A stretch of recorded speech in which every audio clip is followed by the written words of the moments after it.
Chengete Mwari wenyasha wakugonese. Our scripture reading tonight is coming from the book of Genesis 39. Genesis 39. Genesis 39.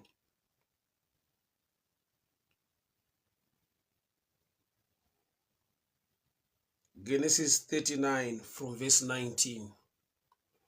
Genesis 39 from verse 19, and I'll read. Potiphar became very angry and threw Joseph into the same prison where the king's prisoners were kept. While Joseph was in prison, the Lord helped him and was good to him. He even made the jailer like Joseph so much that he put him in charge of the other prisoners and of everything that was done in the jail.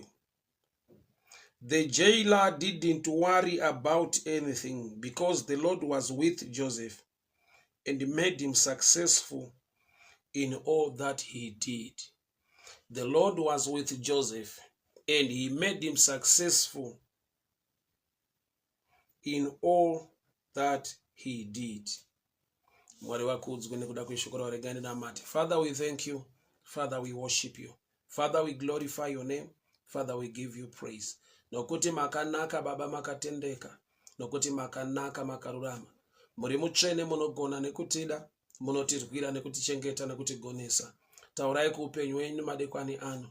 Inokuti shoko renyu rinotisimbisa, rinotidzidzisa, rinotitsiura, rinotigonesa. Riongwe zita renyu baba nokuti muri mutsvene. Muzita la Jesu Kristo Nazareta. Amen and amen. A good evening to you, my Mukwena Muguti. May the good Lord bless you. May the good Lord favor you. Thank you so much for tuning in. Genesis 39 from verse 19. Iri kutsanangura pamusoro pedambudziko raJoseph uye neuwepo hwaMwari muupenyu hwake. He was thrown into prison, yet the Bible wrote out the Lord was with him. Everything chaaibata while he's in prison, he was so successful. The Lord was with him, yet he was in prison.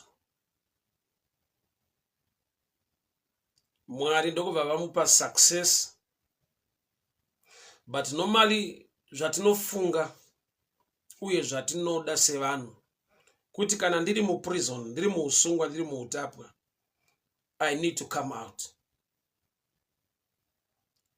Chandinoda kubuda mudambudziko, chandinoda kubuda muchallenge yandasangana nayo. So kana shoko richiti the Lord was with him and he was successful in whatever pane chero chaaita, while he was still in prison. It's so shocking to our mind and our common sense and our reasoning. Why? Because chatinoda uye chatinoziva ndechekuti if the Lord is with you, haangakusiye uri mutorongo, haangakusiye uri mujeri. But pano shoko riri kuti he was in prison, the Lord was with him, and he was successful pane zvese zvaaita nokuti Mwari vaiva naye. Panganai Mavunzi, may the good Lord bless you. Dayton Lewis Nyabezi, may the good Lord bless you. Thank you so much for tuning in. So the Lord was with him and he was successful while in prison. Manera nasi ndoda tituonesane pamusoro pekugona nekuita kwa Mwari. Sometimes we overlook that. Atinyatsozitarisa uye atizvikoshese.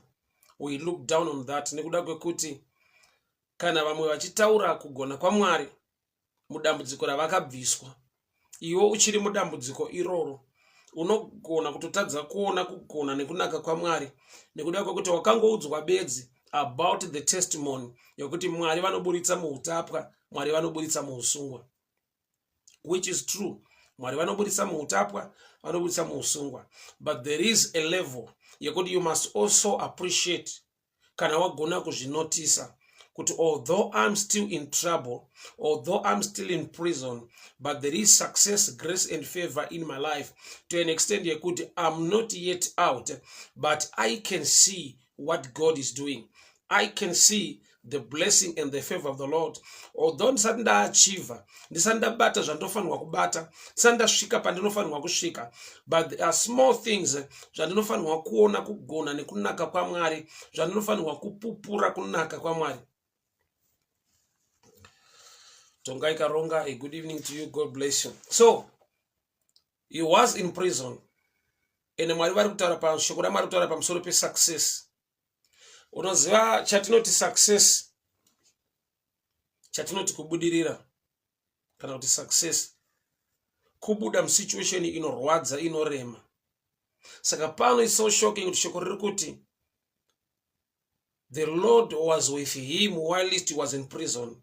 And chese chaibata, God gave him success while in prison. The guy says not to prison, not in trouble.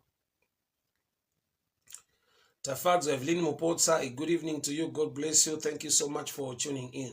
So he was in trouble and the Lord was with him.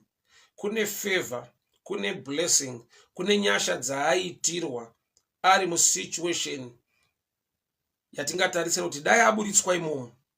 But pane nguva yekuti sometimes we overlook zviri kuitwa naMwari nekuda kwokuti takangoudzwawo kana takanzwa mu vachipawo matestimony vachitaura zvikuru zvavakaitirwa, yet uri musituation yekuti Mwari vane zvidiki zvavari kuita, vane a plan to take you out, but nekuda kwokuti vane a strategy, vane kumwe kuita kwekuti hausi kubuda nhasi, nyange usati wabuda mujeri, nyange usati wabuda muchallenge yauinayo, but already can you notice the blessing and the favor of the Lord? Zvakanaka zviri kuitika. It quickly reminds me the book of Ruth. Kuti Ruth nyangwe anga asati arorwa naBoaz, Ruth nyangwe angari a gleaner mumunda maBoaz achinhonga zvasara, there was a time yaka experience a favor, kwete kuti akabviswa from the last part yekuita gleaning, but pane nguva yekuti even Boaz instructed his people, vanhu vake vanga vari mumunda, kuti vapote vachisiya, not by mistake, because the gleaners vanhu vaipika zvaisiwa by mistake or by error nemaharvesters, but Boaz wakainstructa the harvesters kuti aipotai muchisiya maune so that Ruth agone kuwana.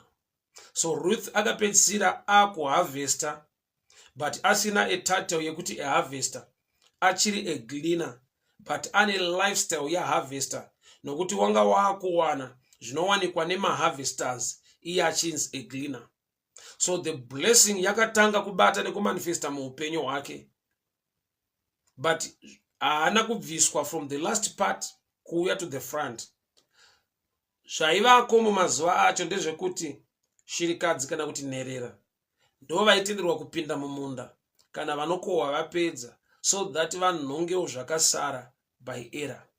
But this time munhu yari mumunda ende kune vatoudzwa kuti you must leave something for her.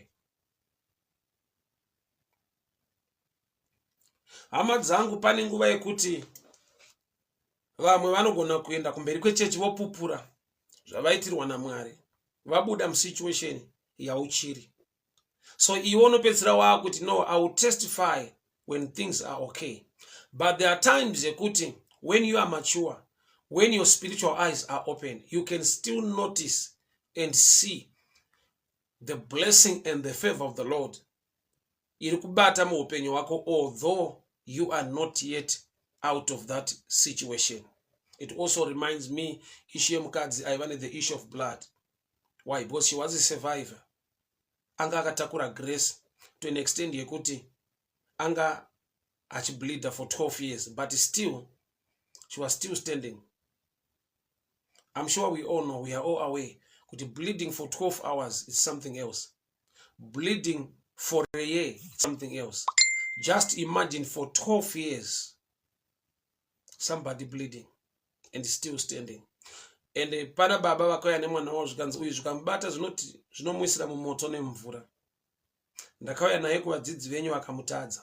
It's true, vadzidzi vatadza hongo, but iro dambudziko racho ramutadza mwana uyu nokuti he is still standing nokuti zvikati mumoto, moto wacho unomusiya ari a survivor. Zvikamuti mumvura zvinongomusiya ari a survivor. Nenyaya yekuti dzimwe nguva kune ari ahead of you apupura zvaakaitirwa naMwari, ataura nyasha dzekuti ndakaburitswa musituation iyi, but pane nguva yekuti musituation iyoyo urimo wakutotadza kuona zvandingati zvidiki zviri kuitwa naJehovha zvinokipa your faith and your trust in him. We are living in a time, or we are a generation yekuti mumwe akapupura pamusoro pemotokari yaakatenga, it's hard for somebody without a car kuti agone kupupura nyasha dzaari kuona dzichiitwa naMwari even asina motokari. Why? Nokuti tasvika palevel pastage yekuweya matestimony inenge a bit of competition, kana kuti taure pamusoro pezvinhu zvihombebedzi. He is the God anointa zvihombe. He is also the God who can do small things but in a good way. The same God who created the elephant is the same God who created an ant. Mwari vakasika nzou ndo Mwari vakasika shoshe. Mwari vakasika a hippopotamus ndo Mwari vakasika a mosquito. Zvekuti mosquito painotenda Mwari nechipo cheupenyu, the same with a hippopotamus or an elephant. So there are times yekuti tinotadza kuona why nekuda kwekuti pfungwa yedu yatinoti breakthrough when you are a prisoner is when God open a door of freedom and you move away. Saka kuti uchigona kunotisa nekuona kuti God is doing something in my life, nyasha idzodzo nefavor unogona kutadza kuzvinotisa. Why? Nekuda kwekuti chaunongofunga kuti idzi ndo nyasha, ndo zvaunenge waitirwa naMwari zvakanaka, is when you are out of the prison. So kana shoko richitsanangura kuti the Lord was with Joseph and he was successful. Success zvoreva kuti iri mastages nema-levels, but nekuda kwekuti you are living in a society ine competition, ine kucompare nekuonesana kuti ninga akaita zvakati, ninga akachiva zvakati, ninga akagona zvakati. We are at a stage yekuti tikanzwa mumwe achitaura nhau yekuti ndakaburitswa mujeri, sapona Silas, tikazonzwa incident yaJoseph, tinongotarisira kuona ruoko rwaMwari when he comes out of the prison. Handiziva ndiri kutaura naye, but the Lord is with you mudikani. Mwari vanewe. Wakaipa ngaaregere kukunyengera. The Lord is with you. The grace of the Lord is upon your life. Hongo hauna zvikuru zvinobatika zviri tangible zvaunganongedzere, but muzvishoma zviripo nezvidiki zviri kuitika. Can you see the grace and the favor of the Lord? Pasina zvikuru zvati zvabatika. Oza pane nguva yekuti pane kwaunotarisira kuti dai ndasvika. Hongo hausati wasvika. But what's keeping you moving in the right direction is the grace of God. Nekuda kwekuti when you ngatitore a picture yevana vaIsrael pavaburitswa muEgypt, vasati vasvika Canaan, along the way they had a lot of challenges, and the Lord was with the people of Israel. Pavari kukunda the Amalekites paRepidim, inhau yekuti Mwari une nyasha navo. So kune nyasha dzinokukipa in the right track, kune nyasha dzinokupa victory along the way. Why? Because the devil haangokufaita nokuti wasvika pa right place, anototanga kukufaita nokuti wabuda mu wrong place heading towards the right place. The Amalekites pavakatanga kufaita the Israelites, the reason for the fight was direction, not destination. Why? Because they were heading towards the promised land. So kune mademona akareiswa to attack people who are in the right track. So there is a level yekuti unaatakwa kwete nokuti wasvika kana kuti waachiva, but unaatakwa nokuti you are in the right track, in the right place, or in the right direction.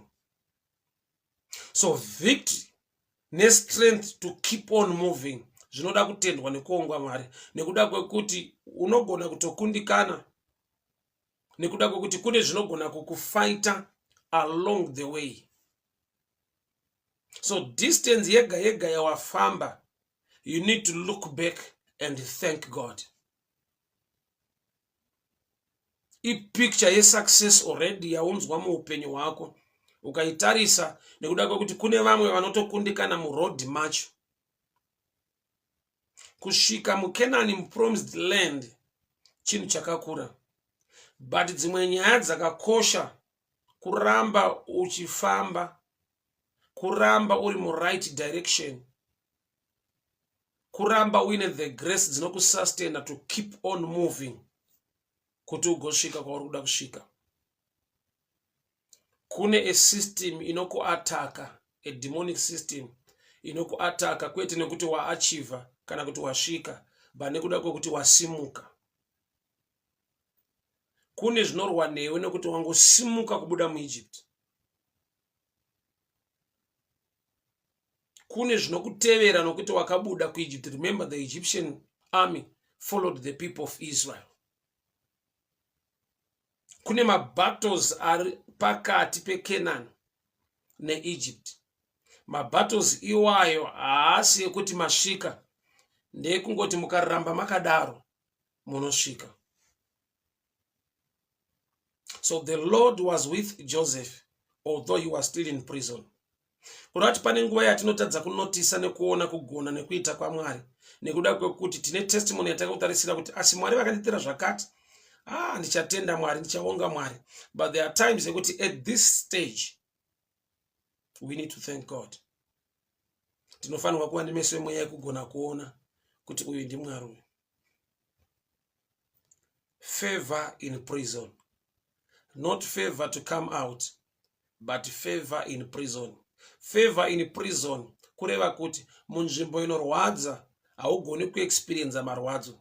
Munzvimbo inorema, munzvimbo ine nzara hauinzwi, nekuda kwekuti Mwari wako ari kuprovide, ane zvaari kukuitira. Nekuti ukatarisawo pane vamwe, it reminds me the book of 2 Kings chapter 4. Mukadzi akaenda kuna prophet Elisha achiti, murume wangu akandisira chikwereti. Elisha ndokubva amupa instruction to go and borrow many vessels from your neighbors or from your community. Mukadzi akawana zvitini zvakawanda mucommunity. Ipo panonzi naElisha, go and borrow many vessels, not few but many. But prophetically Elisha ari kuti there are many vessels or empty jars among your neighbors or in the community. Zvinoreve izvozvo. Zvinoreva kuti although she was crying, but she had something, a small jar of oil. Yet the whole community was running dry. Her neighbors had empty jars. Zvoreva kuti vamwe vako vapa empty. But inauye kuti sometimes we don't celebrate what we have. Nekuda kwekuti we are not aware yekuti there are some who are already dry and are not crying. Kune vanhu vajaira dambudziko ravo rekuti iwo unogona kutoshamisa kuti unochema nezvauinazvo, zvekuti kune vamwe vaa dry and they are used, they are no longer crying about it. So paakanzi go and borrow many vessels, that was a picture yakuti ari kuda kuoneswa kuti you are the one crying, although you are the better one in that society. Kurati hauna moyo wekuappreciate, une moyo wekungoti zvikangoti dzikirei zvikaita sekunge zvishoma, unonzwa sekunge Mwari vakurasa hapana chiri kufamba. Gamba, the Lord is with you. Mwari vakuropafadza to an extent yekuti you still have something. Mafuta ako mashoma, but une mafuta. Haasi kupera, hausi kuzviona, nokuti vamwe vako vane mafuta, havasisina mafuta, vane zvitini. So Elisha arikuedza kumuratidza picture yekuti unoziva here kuti mafuta uri kuti a small jar of oil anosvika paanopera, zvekuti language yekuti a small jar of oil, it means you have something with you. The Lord has favored you to an extent yekuti there is a miracle in your house. Nekuti vamwe vese they have run dry, vane ma empty jars. and iwe uchausina empty jar, une a jar with small oil, but ndiwe wauya to complain. Kuna zvikava zvishoma to you, you call it nothing. Ndoda tinzwe language yaMaya, 2 Kings chapter 4. Vakatanga vatoti, your servant is nothing. 2 Kings chapter 4, your servant is nothing except a jar of oil. Your servant is nothing except a jar of oil. All right. 2 Kings chapter 4 from verse 2. Tell me what I can do for you. Elisha said, what do you have in your house? Say, I have nothing but a small bottle of olive oil. Muromo wake akatoutrena kuti kana zvinhu zviri zvishoma zvakafanana nekuti hapana. Yet zvakatosiyana. A small jar of oil ne empty jar zvine a difference. So munhu kuti agone kuona nekunotisa kuti there is grace already in this house, anogona kusazviona nekuda kwekuti kwaari zvishoma zvakafanana nekuti hapana. Gamba zvishoma nekuti hapana zvitone mutsauko uye zvakasiyana. Unoti pane nyasha dziri kumusustena to an extent kuti mafuta ake haana kuwanda, ane mashoma. Haana akawanda, ane mashoma. So miracle yakavigwa mumashoma. Mune nyasha dzirimo mumafuta mashoma ekuti angaramba achinzi mashoma but kwete kunzi hapo. Nokuti to some they don't have that grace. Why? Avo mafuta anongopera but uyu haapere. Miracle yakavigwa muzvishoma. Blapimba za mfumo wanga, Mulungu akudariseni zikomo kwambiri. Thank you so much for tuning in. So pane nguva yekuti hauna zvizhinji, but kuziva kuti kune mweya unopedza zvinhu unogona kusauziva. You begin to complain about something small, yet there is a stage in life yekuti unogona kuzoshaya something small uenda pa stage yekuti nothing. So hausi pa stage ye nothing and you don't see the grace and the favor. Why? That's why Elisha agati, we are going to perform a miracle. Nekuda kwekuti you have something small, kuda kuti you have where to start. Unapo pekutangira. Nyasha dzakusustena kusvika pa stage yekuti pekutangira unapo. So mukadzi uyu haana kunge aziva kuti muupenyu hwake mumba make mune munana urimo, mune nyasha dzirimo, mune success yakadururwa naMwari yekuti nyangwe akasiyiwa nechikwereti asisina murume but mafuta ake haapere. Mucommunity yaari vamwe nekuda kwekuti nyangwe vaine varume but they were running dry. Vanga vaane ma-empty jars.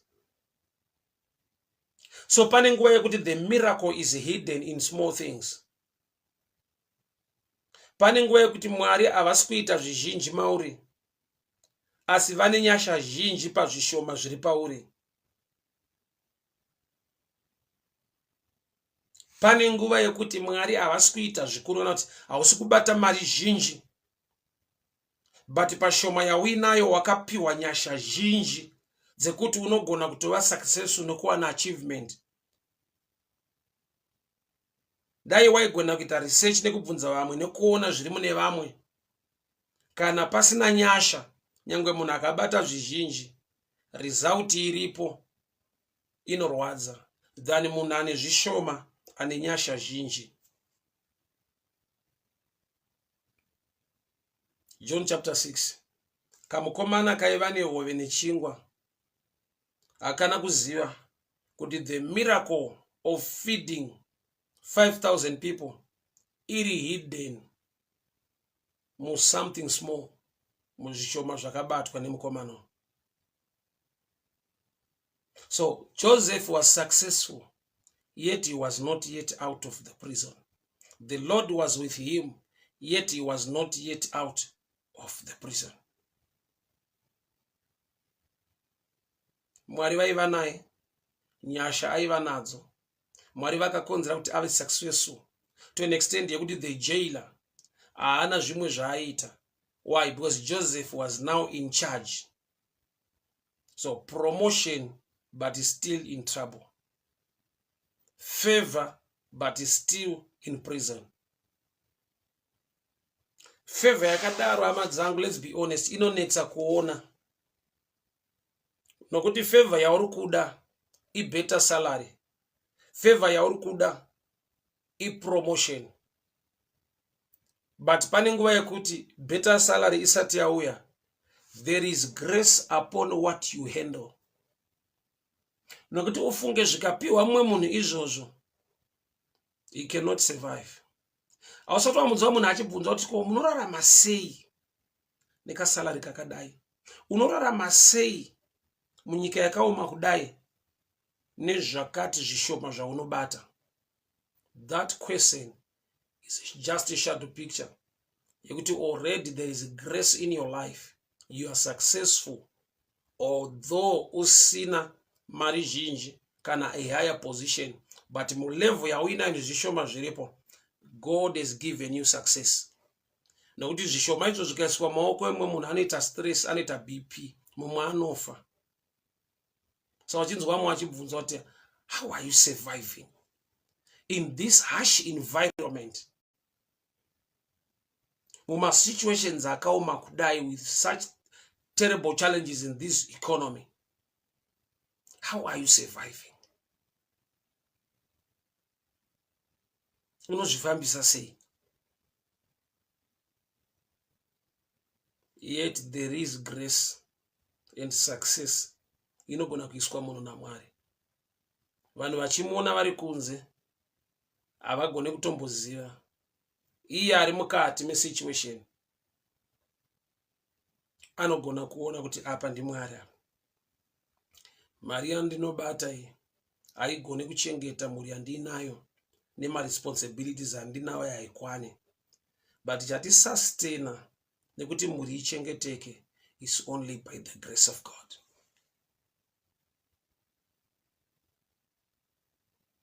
Isu family takaberekwa 666. My father was a gardener. Salary yao was far beyond kuti ungatarisire kuti a man angabereke vana 6 vakaenda kuchikoro, vakawana zvekudya, vakawana zvekupfeka. Breakdown yebudget yaikonzera a breakdown pamunhu ari kuita budget yacho, nekuda kwekuti things were not so good uchicompare nesalary nemamiriro anga akaita economy nebig family yanga ina dead. I just wonder how he managed it. Because ukatarisa life yedu mazivano, having 2 kids or 3 kids vachienda kuchikoro vachidya, it's something else. But ukatarisa mumhuri yaunenge wakabva, the room I'm talking to, you wonder kuti mudhara unoita vana 6 or 7, some they were 8, some they were 10.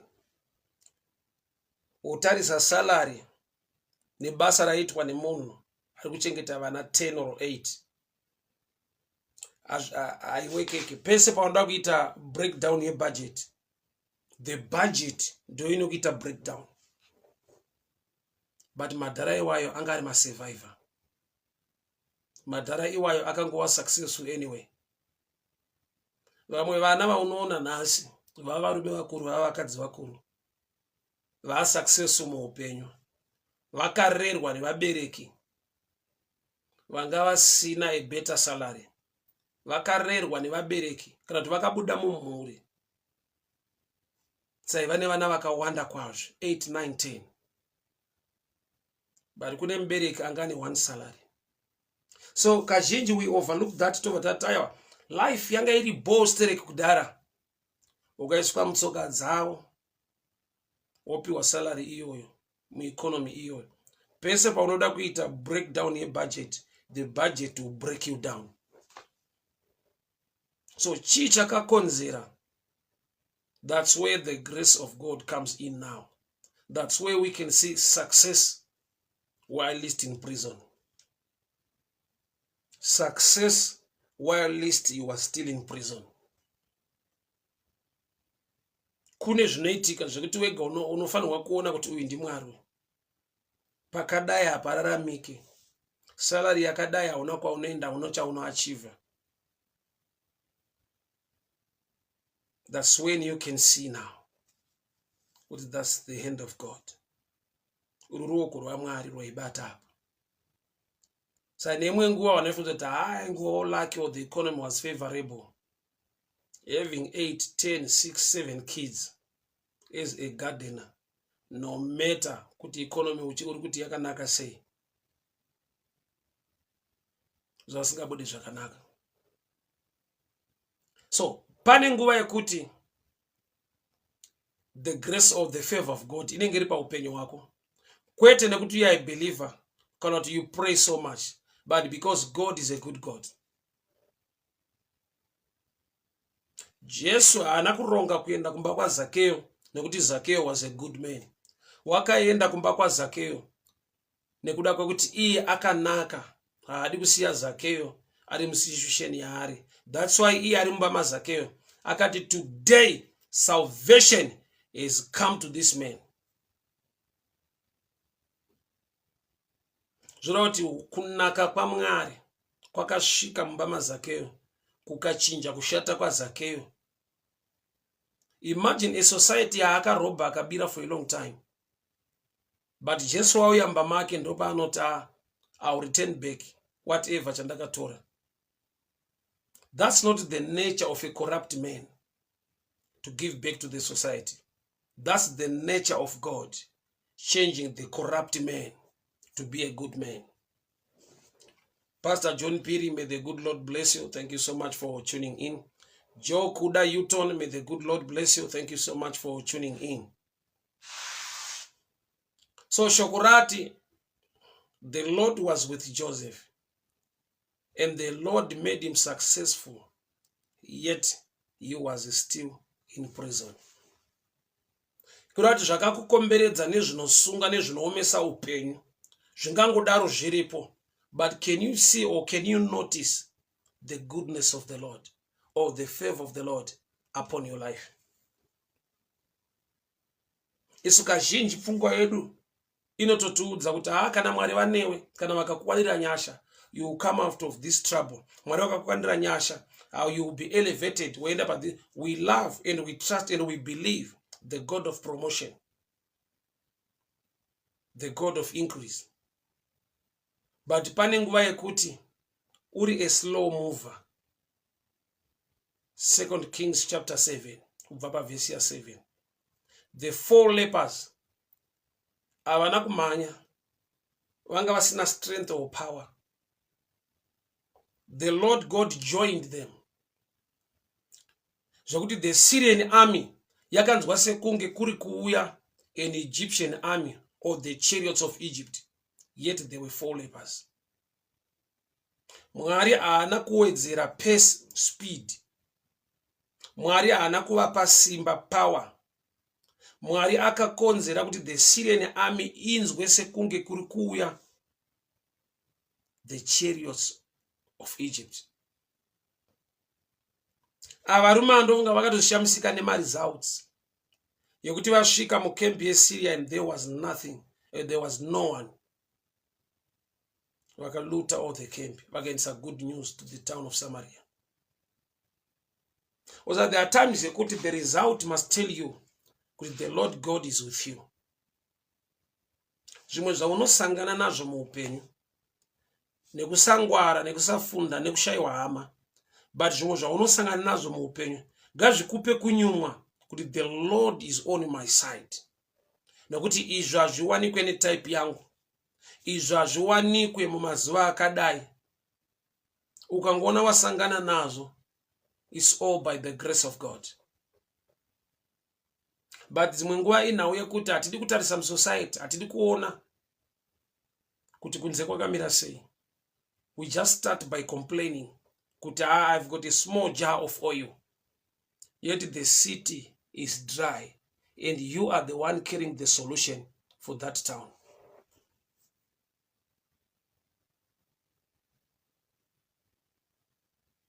The jailer did not do anything. Aka surrender all responsibilities to Joseph. Kurat Joseph anga urarama a lifestyle of a jailer. He are in jail. Ndiye anga are in charge. Aasi pa salary. Aasi a jailer. But the jailer wakashika pakupa responsibility yese kuna Joseph.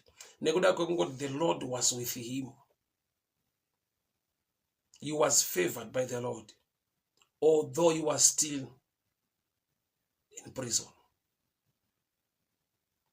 Unozoere kuti ukava nemeso anogona kuona kunaka nekugona kwa Mwari, uri mu challenge, uri mu trouble, it hurts the devil so much. Why? Because you start believing God, worshiping God, trusting God, honoring God, while at least you are still in challenge. Why? But the devil's mindset, ndeye kuti akakufrustrate nema challenges, ukasangana nezvinorema zvinorwadza, usanamate Mwari, usade Mwari, usatruste Mwari.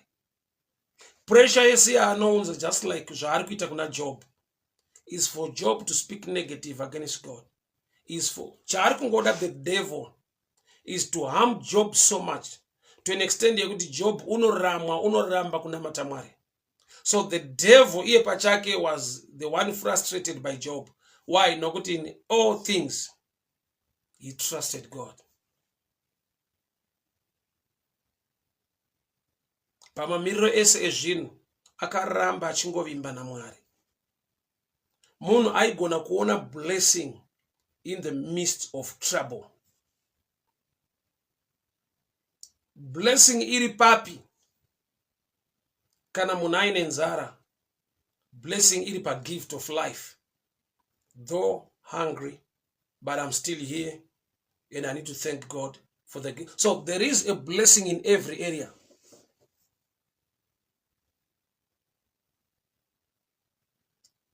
Challenge nezvimwe zvese zviri negative muupenyu ngazviregedze kukuvhara meso kuti utadze kuona zvakanaka zviri kuitwa naMwari muupenyu wako.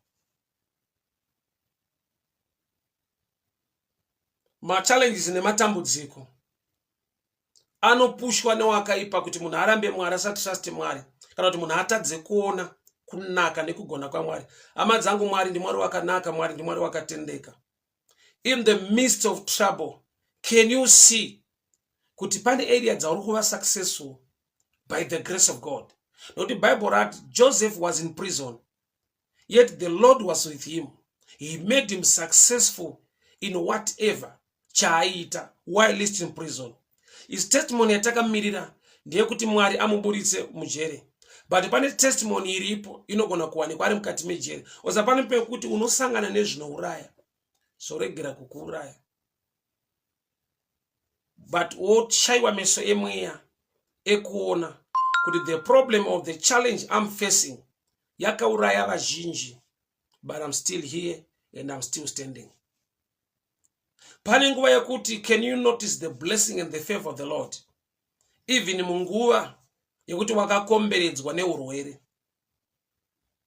He was in prison, but the Lord was with him. He was successful in whatever chaaita. Haasi kuburitswa mujere. Kubuda ndokwatinoda. But pane pekuti jeri rinobva raburitswa maari. Akararama a lifestyle of a jailer. Iye ari in jail. Nekuda kwekuti Bible rati the jailer surrendered everything to him. He was the one in charge. He was very successful, yet still in prison. Arimo mukati. Asati abuda. But there is success and favor. Kurati Joseph asati abuda mujeri, Mwari vakaburitsa jeri muna Joseph. So pane nguva yekuti hausati wabuda munhamo, but wega unotozviona kuti nhamo yakabuda mauri haimo.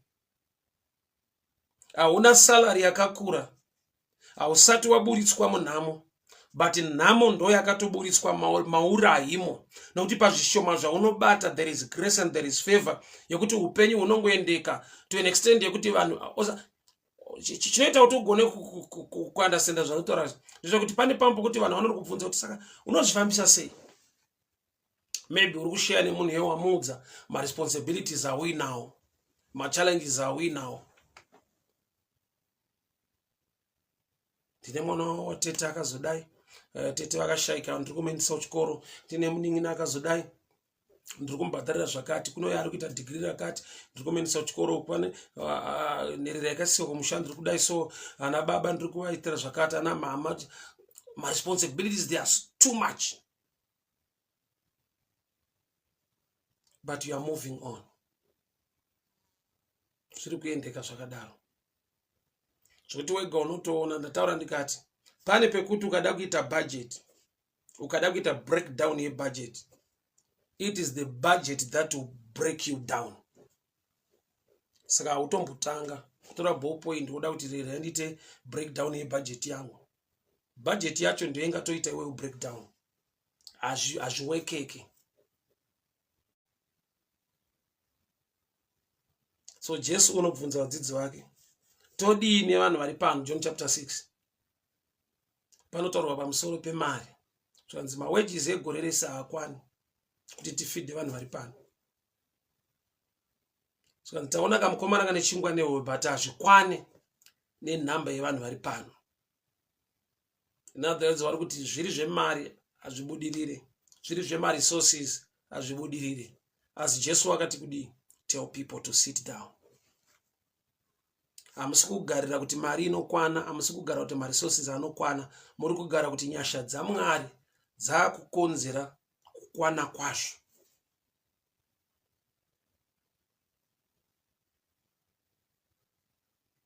We are in a time, in a season, in an era yekuti vamwe vakapupurawo zvikuru zvavaitirwa naMwari, vane zvidiki zviri kuitika muupenyu, vanonzwa sekunge it's not worth it to testify. Zvimwe zvinhu anonzwa sekunge it's not worth it, anzwa matestimony evamwe.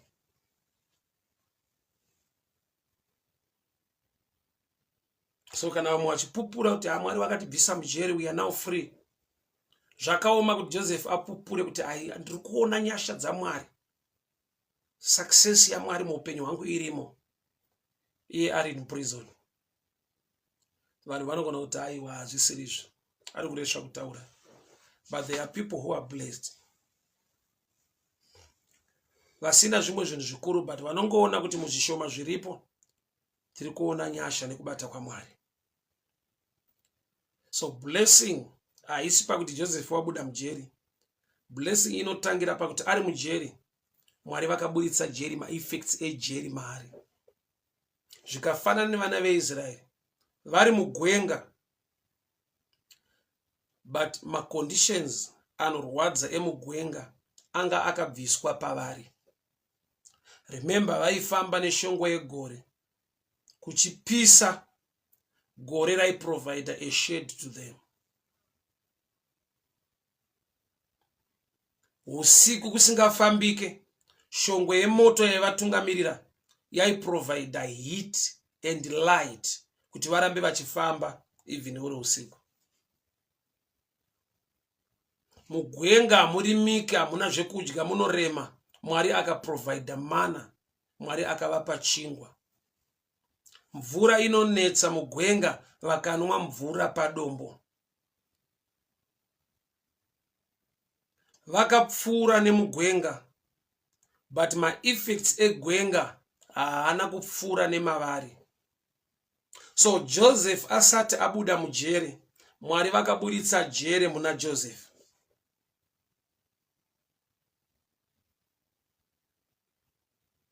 So pane nguva yekuti hongu hausati wabuda musituation yauri, but situation yacho yakatoburitswa mauri.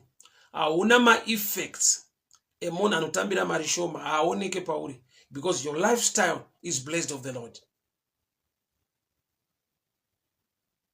He was in prison, and the Lord made him successful in whatever he was doing. As a prisoner, he was successful. Sandopanaita mvunzo to what is success? What is achievement? What is success? Nokuti tine mastandards atinotaura sevanhu kuti ukaachiva zvakati ukaita zvakati muupenyu waa successful. Iri shoko rati, he was in prison. Because the Lord was with him, he was successful. So what is success? Why? Tikurarama life in a competition. Yekuti ineka kukompare nekuona tana ningi vakaitei vakachiva zvipi. Saka uyu ari so successful. Ukazvitarisa, Jesu wauya panyika achitaura pamusoro paJohn. Anoti hakuna wakaberekwa nemukadzi angakompewa naProphet John or John the Baptist. He was the greatest among all the prophets. John was the greatest. Who greatest wake uri papi? John. Why? Because even his death, he was beheaded. Soro wakadamburu. Success yake among all prophets iri papi. Now, when it comes to miracles, I don't see my miracles argued na John the Baptist. He was just baptizing people and preaching at a desert place, at the Jordan River. Yet Jesus among all born of a woman, no one is greater than John. Yet ukatarisa Elijah, Elisha, ukatarisa vazhinji kumashuro, Isaiah, Hosea, Ezekiel, Jeremiah, vakaita ma-exploits, vakaita zvikuru. Asi Jesu unoti, hakuna kune vakaberekwa nemukadzi greater than the prophet John. Greatness yake yanga iri papi? Ndo Paulo unoti denga kana chitaura pamusoro pe-greatness. Zvakasiyana nematariro atingaite isusu. Why? Because tirisu taigona kukompare ma-miracles. Taigona kutarisa zvimwe zvinenge zvakaitwa. But guess what? Jesu ari kuti, there is no one greater than John. Greatness iri papi? He showed people Jesus. Haana kungoparidza bedzi, but wakanongedzera kuti gwayana renyika, gwayana rinobvisa zvivi zvenyika. Waitaura kuti ari kuuya shure kwangu handigone kusunga tambo yebhutsu dzake. Wakaratidza vanhu ruponeso, wakaratidza vanhu Kristu. Iro gwayana renyika, gwayana ritora zvivi zvenyika. He showed people salvation. He showed people Jesus. So that greatness yese panhau dzekunamata is when we introduce or when we show people Jesus. Hakuna achievement ingadarike salvation to humankind.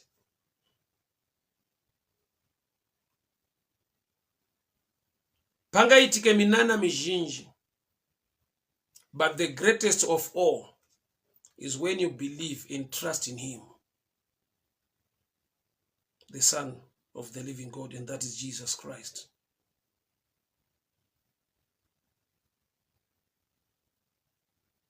Pasina kana mamiracles aitwa na John, greatness yake ndeyekuti ari kuratidza vanhu panobva internal life, ari kutaridza vanhu panobva upenyu usingaperi.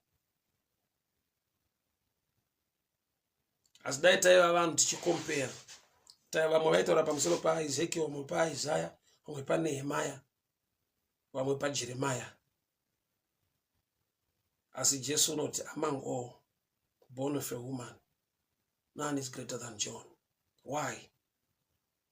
He showed people the way, the truth, in the life. So ndobane success yake baba.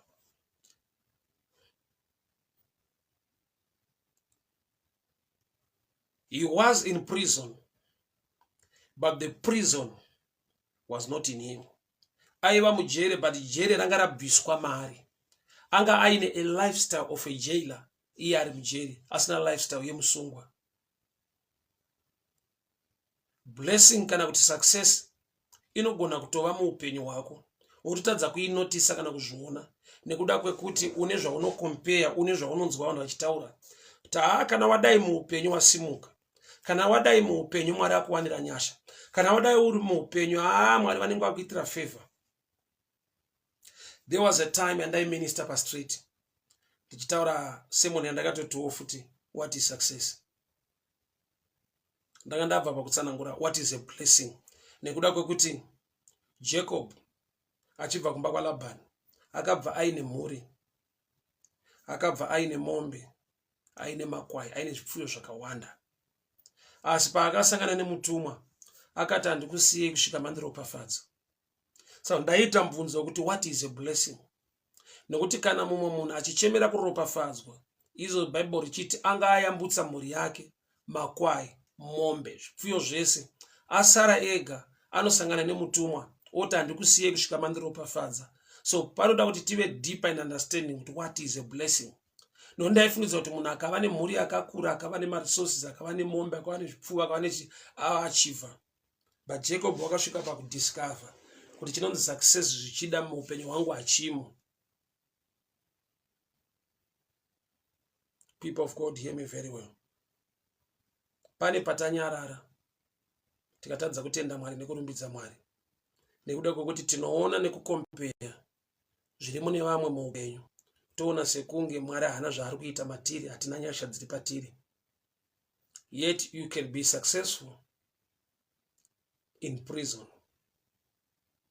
Uri musituation yekuti vanhu vakakuona vanokunzwira tsitsi, asi iwe kana wakuimbira Mwari wako, kutambira Mwari wako nekufarira Mwari wako, people are surprised kuti anozvifambisa sei nenhamo yake nemasituations ainawo, inda maari mune joy nekufara musituation iyi. Unenge waakuziva kuti ndiri mujere, asi jere harisi mandiri, ndine nyasha dzandinadzo, ndiri musituation yandiri ndega ndinodziziva nekuzviona. Baba Rujuwa, a good evening to you. May the good Lord bless you. Pakadiko pa Canada. Mwari wakiitire nyasha. Lenama Simba, may the good Lord bless you. Thank you so much for tuning in.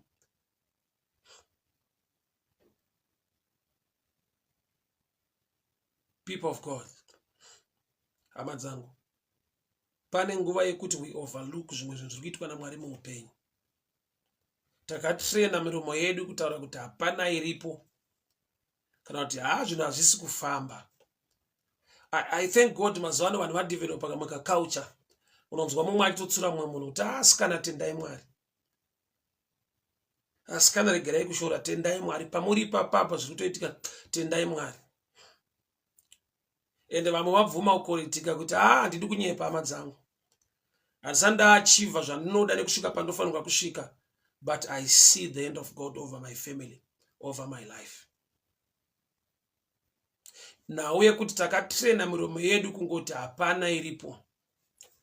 Tariro Mudonzo, may the good Lord bless you. Semukadzi akanzi naElisha, kumba unei? Akati muranda wenyu hana chainacho. I have nothing zvinoreva kuti hapana, except a jar of oil. Tokubva ndichienda mucommunity unoona the community is dry.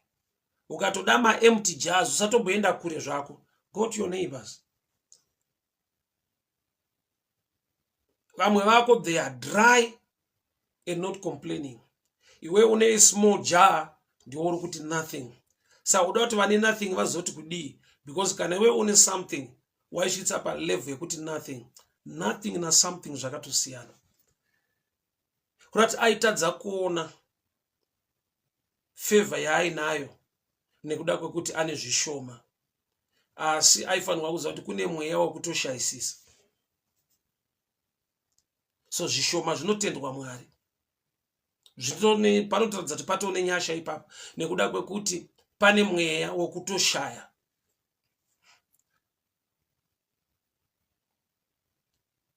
Nothing is stage inotosvikwa. But kana une something small, zvinotendwa Mwari nazvo izvozvo.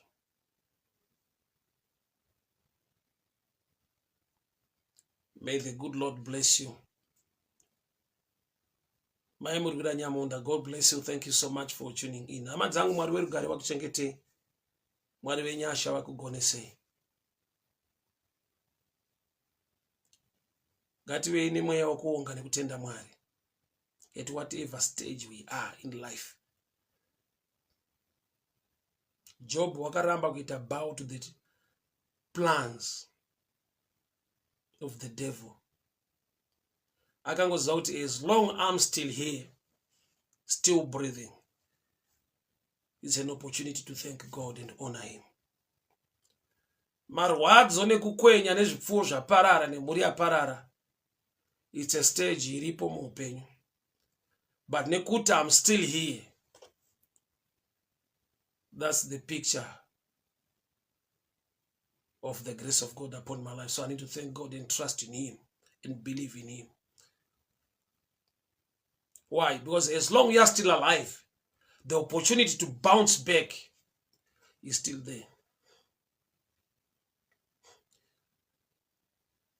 Kana ndiripo, iwo Mwari vacho vandipa upenyu, vanondipa upenyu, hazvivaremere kundipa whatever that is pertaining to life. Kana vandipa life yacho, vandipa chipenyu, vandipa upenyu. So Joseph was in prison, but the prison life, or the pressure of prison, or the pain of prison was taken away from him. He was still in, he was still there, but he was blessed. Saka Shokorati, he was successful because the Lord was with him, yet he was still in prison. Luis Charema, may the good Lord bless you. May the good Lord favor you. Thank you so much for joining in.